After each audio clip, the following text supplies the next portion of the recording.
What's up, everyone? Mike Gross, rockinguitarlessons.com, doing Hardline with Hot Cherie. Remember this? Back in 1992.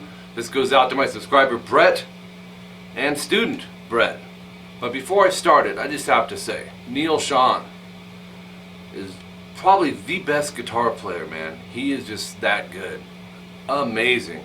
I forgot about this, and if you haven't heard Hardline, which is his project back in 92, you got to check it out. Singer's great. This song is just off the charts smoking, man. Just a hit off of that album. You know, I remembered before we start, Sean was in HSAS in the 80s, which was Sammy Hagar, Aronson, Shreve, and some heavy stuff too. But this song's got a just heavy, melodic, catchy, everything about it is awesome. So we're gonna do it. You want to tune standard, and if you're not a Neil Schon fan or you're one of my younger subscribers, go listen to Neil Schon. It can only help you become a better guitar player, put it to you that way. On the beginning, he's got some type of volume pedal with some effects. I'm not set up for that, so I'm going to emulate it with volume swell. I'll have the volume off on these, and here's what I'm talking about.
Everything you just heard, you're gonna learn right now.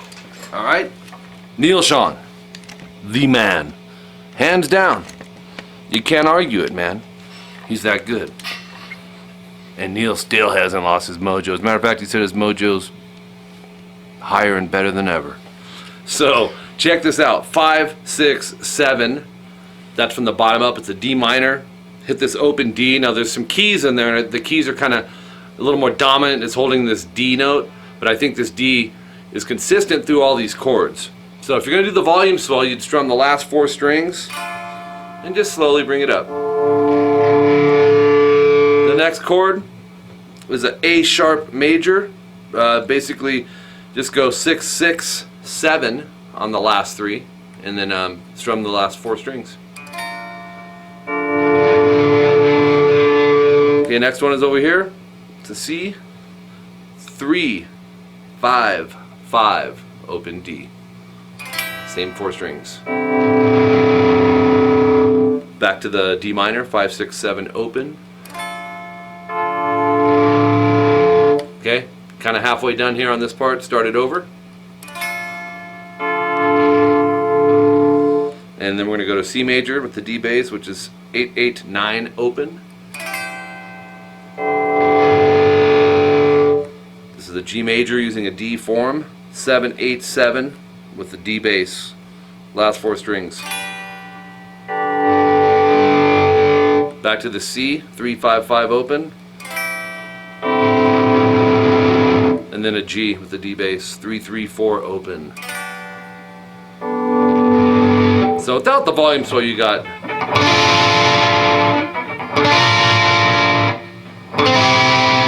and I'm out of tune. And then you start over.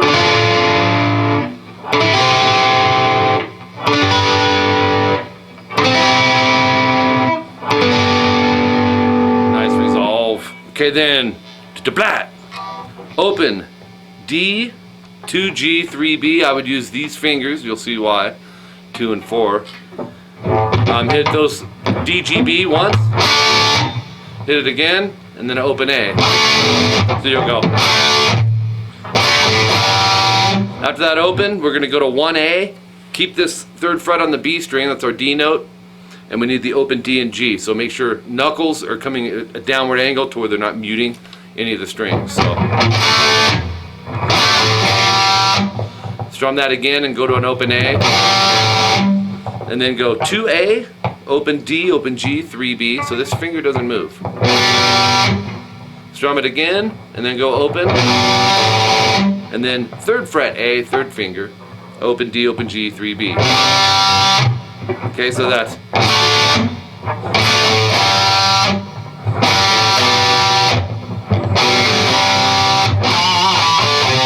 .3D pinch harmonic, vibrato, and then 2D, open D, 3A. And there's a little bit of a pinch on those as well. And then you're right back to the top. Until you get to this chord, this G/B flat, you'll hit it once, and then go 3E, 1A, so it's a G and a B flat, and then the 3-0-0-3. So let's play all that.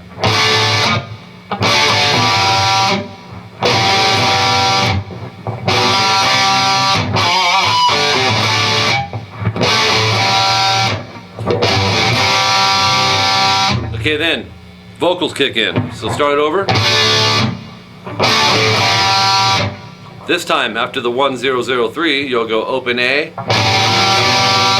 So it's.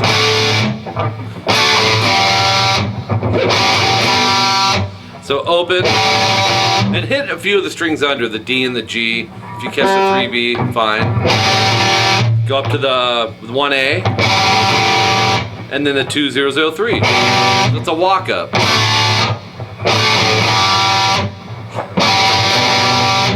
And then go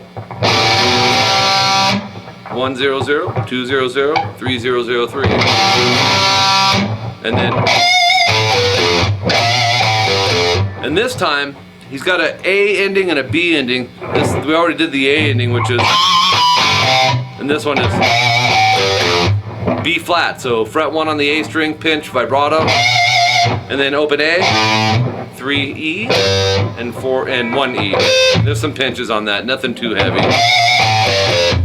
All right, so then you start it over.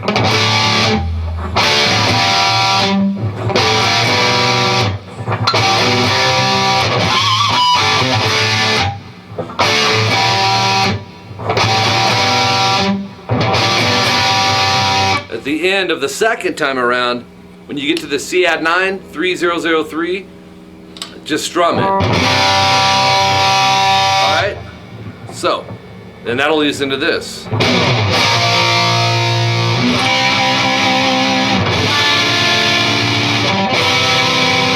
So, Neil's chords are amazing too, man. Throwing a lot of altered bass notes over certain chords, which you're going to see here in a second. So we got B flat major, go 1A, 3-3-3, D, G, and B.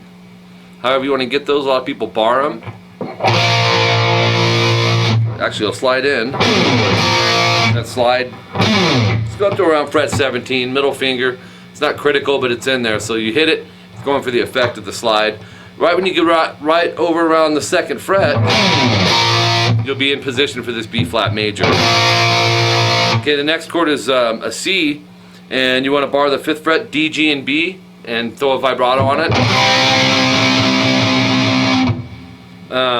And then D minor, 5, 7, 7, 6, A, D, G, B. So we have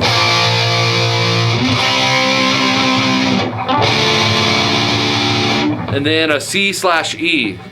This is what I mean about putting the altered bass note on it, which a lot of keyboard players will do that, and I love it when guitar players do that. 5, 5, 5, D, G, B, and then for that E bass, we're going to go to 7 off the A string there. He could have just went, but he went. You can hear it in there. All right, so that's our first 4 chords there.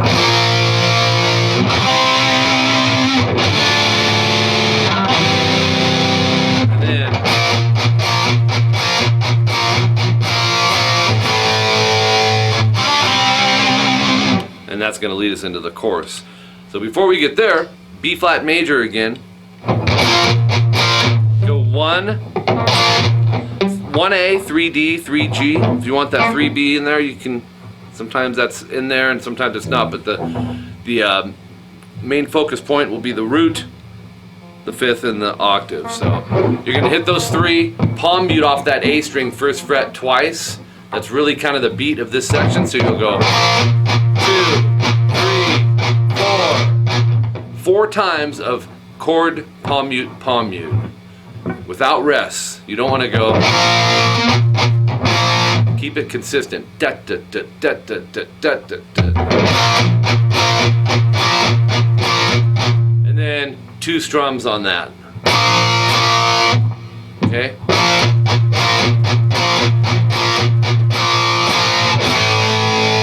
And then that goes into A major. Go open A, 2D, 2G.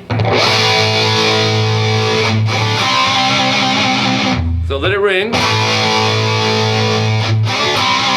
Palm mute and open A. Go to 5, 5, D and G. And you could experiment with fingering here. You know, you could take your index and go, or take your 3rd finger, 5, 5, D, G, slide to 7, and then back to 5, 5, D, G. Not critical. Go with what you're comfortable with there. Or that leads us into the chorus, which is D minor, 5th position bar chord, 5th string for the root. Bar everything fret 5 on the A string all the way through the high E. Go 7D, 7G, and 6B. And you can hear this high A in there, is why I'm telling you to bar it when he's playing it. So it'll be similar to this palm mute thing we did here. So strum those 5, palm mute the 5th fret off the A string twice. But you're going to do it 2 times. 1, 2, and then strum it again. So from there we're going to move to B flat, 1A, 3D, 3D, G, G, G, G, D, G, and B. Same exact beat. Alright, so we have D minor to B flat major. Why is that ringing? And then, at first I was going, which that may be another guitar track in there, but I'm hearing more of the higher end of an F chord to me, and it sounded like 3D, 5G, 6B. Do the same beat, but we're just utilizing those 3 strings. And so the palm mute's off the D string for the root. And then C major, 3A, 5D, G, and B. And it's the same thing. The palm mute will be off the A string 3rd fret. Alright, so that's the first time.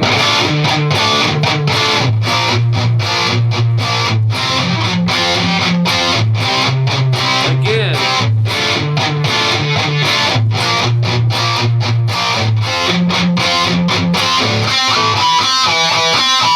Okay, second time around, instead of the C major at the end, you're going to go 5G, 2D, pinch harmonic all this, go G, D, D, G, D, D, G, D. Or if you're thinking numerically, 344344434, or if you're thinking musical alphabet, that would be C E. So C E E C E E C E. Then you start it over.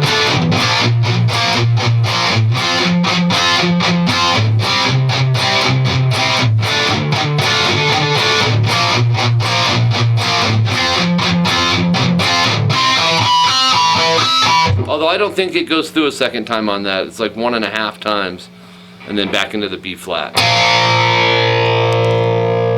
Alright, so I've really been listening, you know, I listen to Neil Schon all the time because he's one of the best this world will ever know. He's the package because to me, he's soulful, he's versatile, he can play all styles, he's melodic, and yes, he is a shredder. And when I mean shredder, he can keep up with the best of them, man. He's innovative. Love Neil Schon. So, I hope you enjoyed that lesson. You younger cats, go look it up and listen to Neil. And if you're a real young cat, you may not know he plays for Journey. Don't stop believing, alright? My email, mike@rockinguitarlessons.com. My website is rockinguitarlessons.com, go figure. And while you're there, because I want to send you over there for a few things, I do give lessons on Skype for guitar and bass. My wife Jolene teaches vocals. We work on any and everything.